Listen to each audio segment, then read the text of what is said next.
नमस्कार किसान भाइयों, मैं सूर्य देओल फिर से हाजिर हूँ आपके अपने चैनल एग्रीकल्चर गुरुजी में।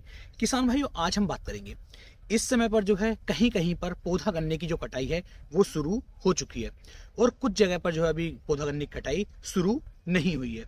तो पौधा गन्ना कटाई के बाद जो आपका पेढ़ी गन्ना तैयार होने वाला है, इस पेढ़ी गन्ने को जब आप तैयार करेंगे तो इसके अंदर किसी भी तरह की फंगस का अटैक ना हो, किसी भी तरह के कीट का अटैक ना हो। जिस तरीके से आपको अच्छी पैदावार पौधा गन्ने के अंदर देखने को मिल रही है, उसी तरह की पैदावार हमें पेढ़ी गन्ने में भी आगे देखने को मिल जाए। तो इसके लिए हमें क्या करना होगा, उसके लिए मैंने आज आपको 2 स्प्रे के बारे में बताऊंगा और 2 खादों के बारे में बताने वाला हूं। इन स्प्रे का उपयोग आप समय रहते कर लेते हैं और इन खादों को आप समय रहते अपनी फसल के अंदर डाल देते हैं। तो जो हमारा पेढ़ी गन्ना हम तैयार करेंगे, इसके अंदर टिल्डिंग भी शानदार तरीके से देखने को मिलेगी। किसी भी तरह का कोई भी कीट, कोई भी रोग इसके अंदर नहीं लगेगा। क्योंकि इस वर्ष आपने देखा होगा जो हमारा पेढ़ी गन्ना है, जैसे आप देख पा रहे हैं, ये हमारा पेढ़ी गन्ना है। गन्ने की हाइट तो ठीक है, लेकिन एवरेज जो होना चाहिए था वो एवरेज खेत नहीं दे रहा है। ना ही मेरे खेत ने दिया है और ना ही अन्य किसान भाइयों के खेतों ने भी दिया है। पेढ़ी गन्ने का एवरेज हर वर्ष के मुकाबले कम से कम 20 से लेके 25% कम देखने को मिला है। काफी ज्यादा मेहनत करने के बाद भी पेढ़ी गन्ने के अंदर फंगस का अटैक भी रहा है और कीटों का अटैक भी देखने को मिल रहा है। वैसे इस समय पर जो हमारी ये पेढ़ी आप देख पा रहे हैं, ये लगभग 3 पर्ची से ऊपर जा रही है। यानी कि एक जो हमारा बीघा आ रहा है, 1 बीघे के अंदर 3 पर्ची से ज्यादा का गन्ना निकल रहा है। कम गन्ना नहीं है, काफी अच्छा गन्ना निकल रहा है। लेकिन अगर इतने रोग और इतनी तरह की फंगस अगर गन्ने के अंदर नहीं लगती तो यही पेढ़ी जो है लगभग 4 पर्ची तक का एवरेज निकाल करके दे सकती थी। तो अब आगे हमें क्या करना है, ऐसा क्या करें कि जिससे जो हमारी पेढ़ी गन्ना हम आगे तैयार कर रहे हैं उसके अंदर टिल्डिंग भी शानदार तरीके से चले, कल्ले भी अच्छी तरीके से बन करके चलें और कोई भी कल्ला, कोई भी टिल्डिंग का हमारा पोंगा वो बिल्कुल भी ना सूखे। क्योंकि यदि वो सूखने चालू हो जाएंगे तो किसान भाई वहीं पर जो हमारा पेढ़ी गन्ने की रिकवरी है, जो पेढ़ी गन्ने का हमारा उत्पादन है, वो किसान भाइयों कम हो जाएगा।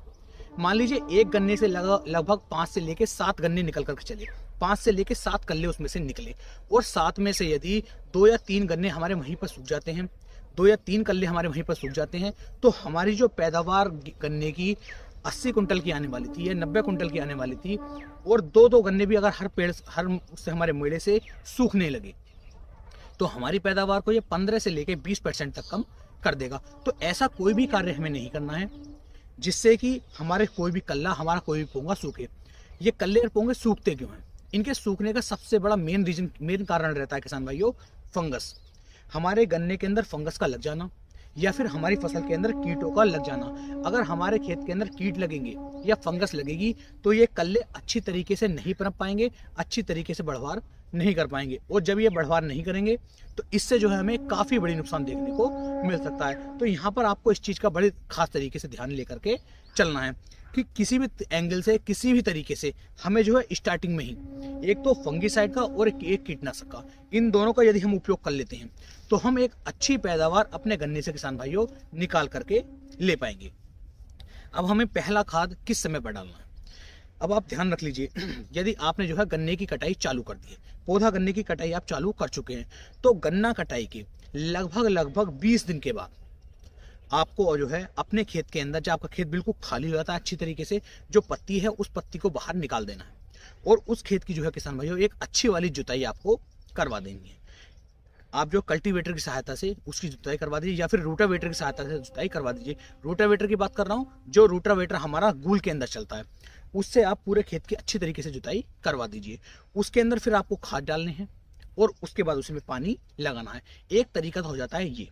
और यदि आपका जो गन्ने की कटाई है वो अभी नहीं हुई है, पौधा गन्ने की कटाई अभी आप 15 दिन के बाद या 20 दिन के बाद करने वाले हैं, तो उस कंडीशन में आपको क्या करना है, अभी आपको एक खाद अपने गन्ने के अंदर डलवा देना है, जिससे कि जब गन्ना कटाई के बाद हमारे खेत के अंदर रोगों का प्रकोप हो, फंगस का प्रकोप हो या फिर कीटों का प्रकोप उस समय पर हमारी फसल के अंदर आने वाला हो, तो उसे ये दवाइयां पहले ही कंट्रोल कर ली।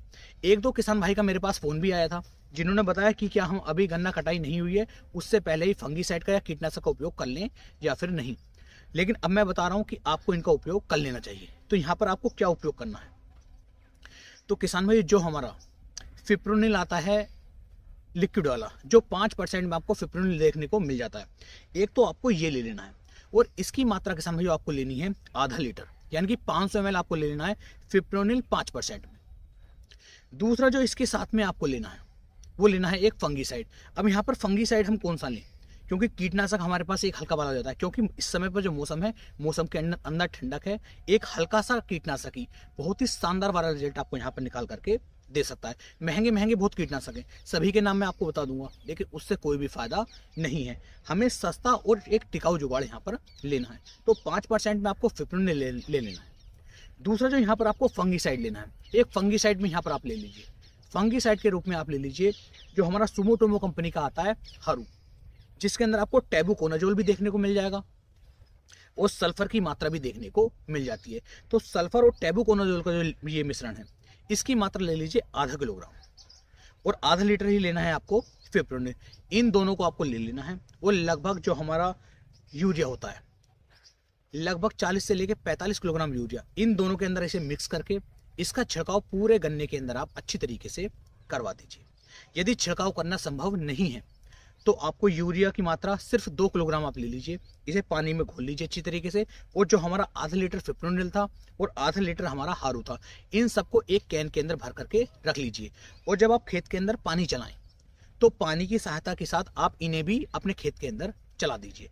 यदि आप ऐसा करते हैं तो ना ही तो किसी तरह की कोई फंगस का अटैक हो पाएगा और ना ही किसी भी तरह के किसी भी कीट का कोई अटैक हमारे गन्ने के अंदर हो पाएगा। इतना कार्य आप कर लेते हैं तो गन्ना कटाई के बाद भी आपके खेत के अंदर रोगों का असर बिल्कुल भी दिखाई देगा नहीं।